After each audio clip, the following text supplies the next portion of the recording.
Need to send an urgent message to your team, providers, or patients? Now you can eFax, email, or SMS blast them in just a few clicks.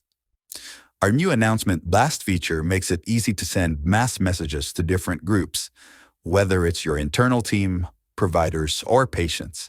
You can send important updates via eFax, email, or SMS, all directly from HelloNote.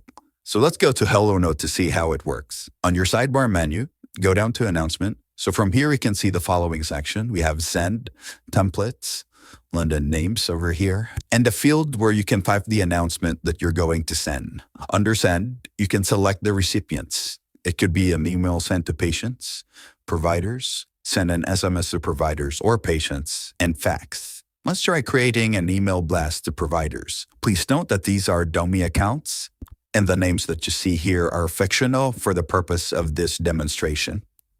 And you can see here the list of providers in your Aquatic that you want to send the email to. So you can select all and type your announcement.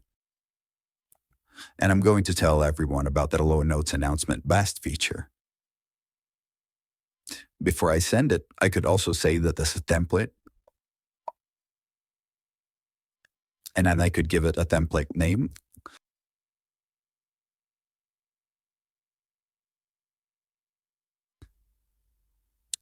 Well, let's make it Office Cool announcement and click Save. You get a notification that the template has been saved. Step the message again, and you can press Send. Yes, I want to send it.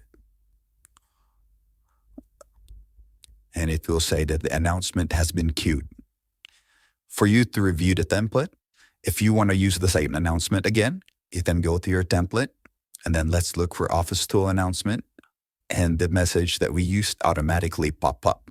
So if your clinic is closing early due to bad weather, you can send an SMS blast to all scheduled patients instead of calling them one by one. If an insurance policy changes, you can instantly notify all referring providers through eFax. And these are just some of the examples that you can use the announcement blast in HelloNote.